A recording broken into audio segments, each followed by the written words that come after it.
this humongous of an intercooler. This thing is massive.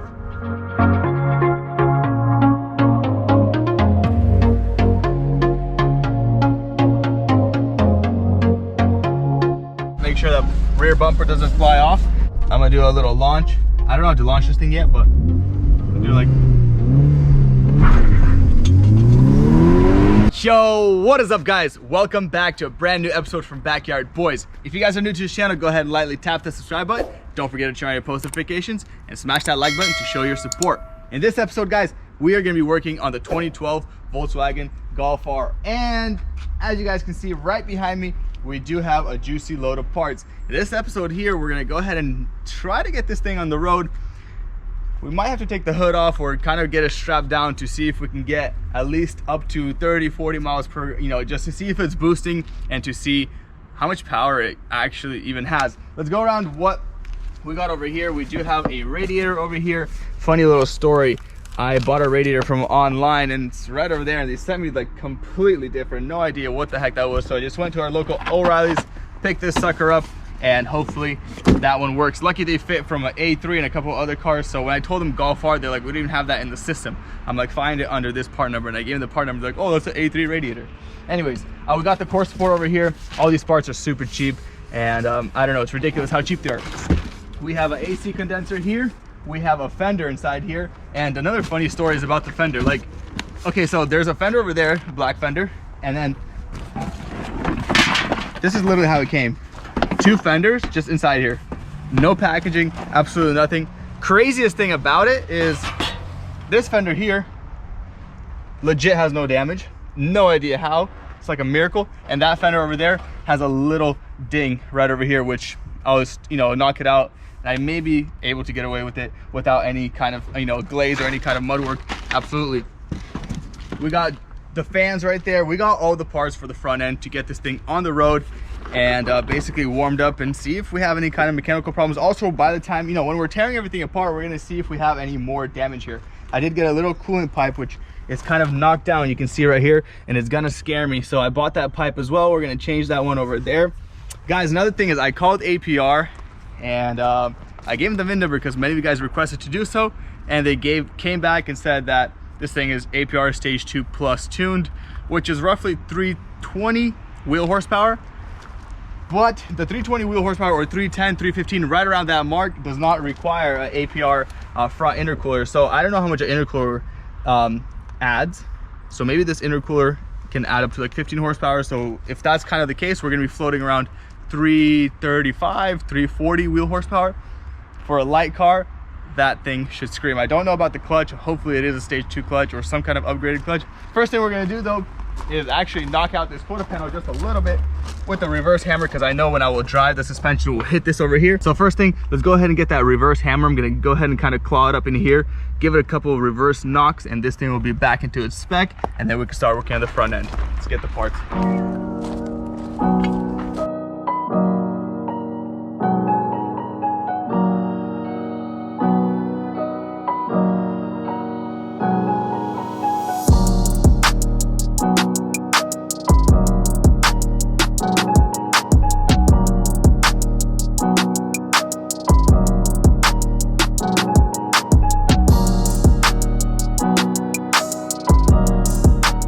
Right there is going to be fine for the time being. Yes, it needs a whole entire mud job. This whole entire thing will be in mud and fixed, but for now all we want to do is get a nice solid test spin in this video. So right now let's go to the front end, start tearing everything apart, see if we got any more damage, and hopefully we got all the parts to get this thing back on the road. A lot of times when I say we have all the parts, I kind of jinx myself, so I'm just kind of hoping for the best. Let's get it.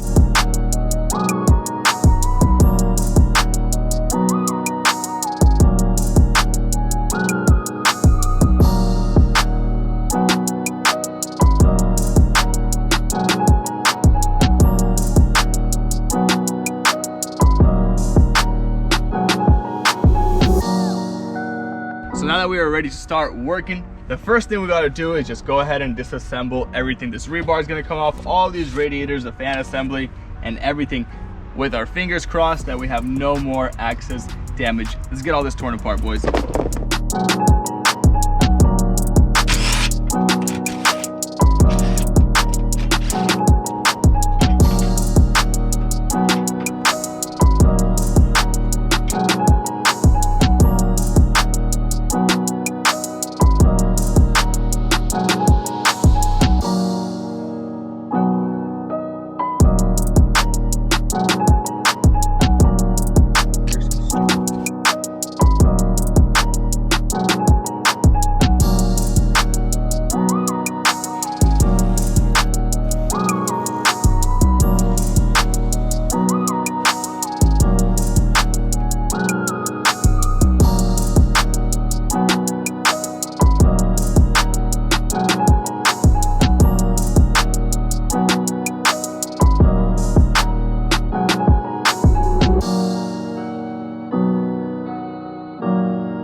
Alright guys, so the whole entire front end, well, this front assembly is pretty easy and straightforward to take off. I have a really good question though. Why does a Audi motor Volkswagen 2.0 need this humongous of an intercooler? This thing is massive. This is crazy. Pretty excited to see what this thing got though. Continue looking what we got here. Here's that pipe, and let's see if I ordered the right one. Here's the one I got. Here it is. Boom. See that? Old and new. Connects down here into that what looks like a thermo something. I honestly don't know what that is. And then we have a charge pipe, which is bad right here, but I'm going to change that out later. I have that part coming. It doesn't have a hole, but I just want to do it that way it doesn't cause many problems in the long run. I think what we're going to do right now is actually pull everything back, pressure wash all of this, and then go from there.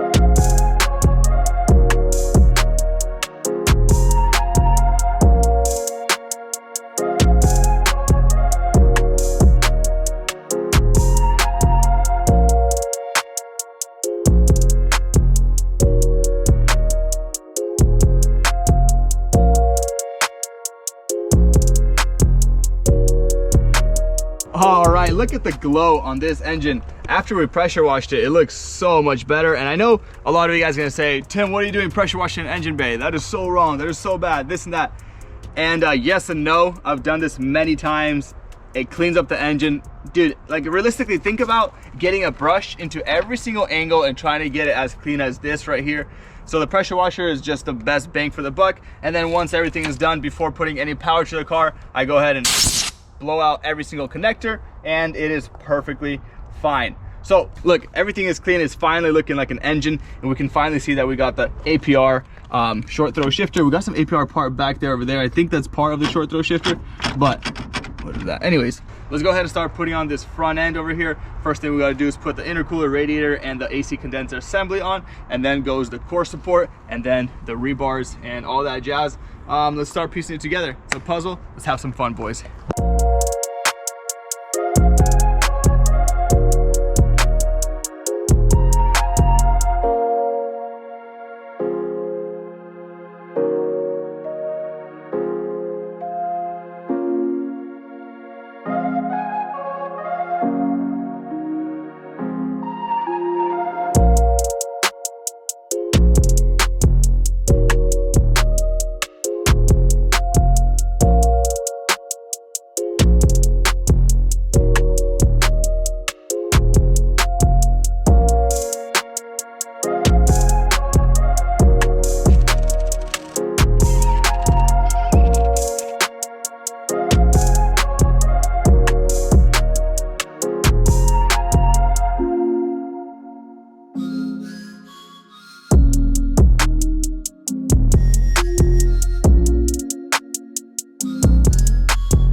Alrighty guys, well, we got the front end on and it is ready for coolant, but I'm gonna catch you guys tomorrow. We're gonna put the coolant in. This part over here took us extremely long. Look at my hands, man, they're all beat. You gotta do 3 or 4 things simultaneously. You gotta get this leveled into a spot, and then you gotta get the radiator support the radiator assembly into these little pockets on this radiator support.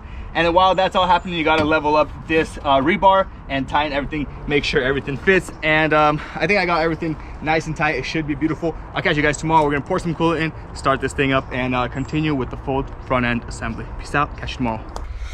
All right guys, well last night I left you guys off on just needing some coolant, but I went ahead and kind of hit this hood out a little bit. That way we can get the hood hinge in here and make sure it closes when we do take it for a spin. Initially I was thinking to take this hood off, but I think that would be just a little bit too much attention. Right now what we got to do is drop some coolant into this thing and then put these metal braces right over here. I do have them both, so while the car is doing its little what is that cycle called with the bleeding? The coolant bleeding, yeah, with the bleeding, we're gonna go ahead and put those brackets on, make sure everything's nice and clean, make sure we're not leaking coolant anywhere, make sure we're not losing boost. And I'm very, very pumped to see how much power this little puppy right over here got. Let's get that coolant in here.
Well, as you guys saw over there, we went ahead and bolted everything down that needs to be bolted down to take it for our test spin, of course. I got the, what's it called, the wiring zip tied right here. That way it doesn't touch the ground. We're literally gonna take it around the block. So I know it's kind of not the safest route, but we're gonna see if this thing runs, see how the motor acts. And yeah, this is what it looks like so far. We got some fasteners over here. Make sure the rear bumper doesn't fly off. Temperature of the car is looking pretty. We got it warmed up for around 15-20 minutes now, and it's still sitting at 190, which is right where it's supposed to be. Let's go take it for a spin. We're now inside the Golf R, and it seems like the boost gauge just started working. Really curious on to how much it'll... Oh sucker, dude, that thing just flew up there. But I'm curious on to how much this will boost right over here. Let's go ahead and put it in first gear. Once again, guys, I'm not an expert on APR tuning or anything like that, so what was that looking like? 19 pounds, 20 pounds peaking. See if I brake boost. See what's gonna give me if I brake boost. 22 looks like, 23 roughly. Alignment is perfect. Look at this thing. Runs like a champ, but surprisingly it's pretty quick. It's not insane. I feel like it's just a stage 2 APR or a stage 2 plus APR. Although I'm not really like sending it, you know, I'm not really trying to like demolish the car right now. I'm just trying to see if it'll run, if it's overheating, if anything like that's happening. But so far it's feeling pretty good. It's really quiet on the exhaust. A lot of you guys commented saying that if you turn on like the AC button or the cruise control or something along those lines, the car will have crackle and pops, which is something that I do want. Initially, I did see a YouTube video, I don't know if you guys seen it, but it's like this light blue Golf R that just has these insane two-step backfires, just gnarly flames, and that's kind of like a little piece of me really wants that pretty badly. But it's looking pretty good so far. Nothing here is overheating, but besides all those lights obviously we got on, which is not actually the end of the world. I know all those lights and the reason they're all on. So yeah, let's go ahead and do some test runs and see the sounds and come back to the house. I'm gonna do a little launch. I don't know how to launch this thing yet, but I'll do like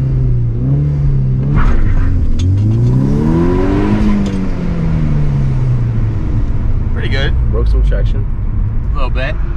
I mean, with the system it has here on the Golfs, the factory system, the reason, or like I think it's called a Hall Dex, when it turns on the rear wheels is as soon as it feels the front wheels spin. So that's why it kind of like spins the front wheels and then kicks in the rears, and then you'll launch off. Let's try it again. I'm gonna do a high RPM, like 5. launch right there. That's nice. Oh. That was pretty quick. Yeah, so that, I feel like that initiated the spin right away, kicked in the rear wheels and just took right off. It felt beautiful. I don't know how to check if it has launch control. I think people say turn on the AC or turn on the cruise control here and then just punch it. No launch control here. I mean, to the floor.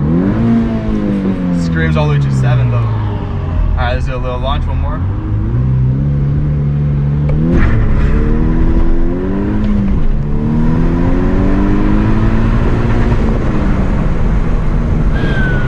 Pretty quick? Oh yeah. It's all right, it's a Golf. Like, I think I'm just used to the RS3, but no, it's fast. Like, this one moves. I thought it was gonna be like an upgraded turbo, but it is what it is. I think we might have to just upgrade the turbo ourselves and see how much horsepower we can push out of this. By the way, guys, if any of you guys know like Golf R's really good, can you guys make it really simple in the comment section? And if you can comment, how much horsepower can this motor handle on the stock internals? And what is my best turbo to get? Basically, if I were to go upgrade a turbo, what is the best turbo to get for the max potential and being just, you know, pretty safe, not where it's just like the motor can handle 450 wheel horsepower and I'm pushing 439 wheel horsepower, you know, or 449 wheel horsepower. Just kind of simplify. I appreciate that. A lot of you guys are commenting, and truly I appreciate that, because I'm not a humongous Volkswagen fan or a Golf, or not a fan, a Volkswagen fanatic. I am a big Volkswagen fan, especially with this kind of alignment over here. But in general, a lot of you guys are commenting and it's helping me out very much, kind of learning the market and learning, feeling out these Golf Rs, what they're all about, and just amazing cars in general, honestly. Let's do a couple more runs. Look at this. It screams. It's quiet. It's really quiet. Alrighty guys, we are back at the house now, and it was a pretty successful run. We didn't really have any kind of problems whatsoever, besides the alignment was just gnarly out of spec, and the reason for that is because I believe so is that rear wheel. That rear wheel is, it's pointing south pretty darn bad, and I feel like that over there will actually give it this whole entire feel where, you know, the car is going this way, so you got to hold the wheel or something like that. Anyways, fight it.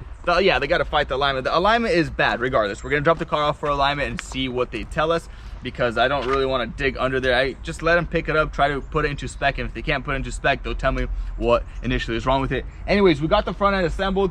We are still waiting for a bunch of parts. We're waiting for the headlights, the new hood, the new bumper, the fenders we do have over there, which all that stuff will be in the next episode.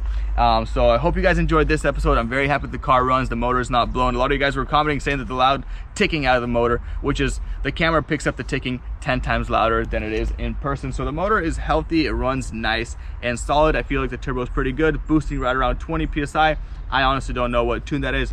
APR said it's a stage 2 plus, so I think that's what it is over there. The plan for this car is to get it to be pretty gnarly, but I gotta make sure it is worth it financially, because if I dump, you know, 10-15 grand into the car, or however much, and I can sell it and lose $10,000, that's gonna be a sad round of applause for me. Regardless, I hope you guys enjoyed this video, and if you guys want to support the channel, please copy yourself some merch down below, and don't forget to smash that like button, comment your thoughts down below, follow me on Instagram at BYBTim, and with all that being said, you guys have a blessed day, and I'll catch you guys this Sunday on a beautiful C63 video. Peace out.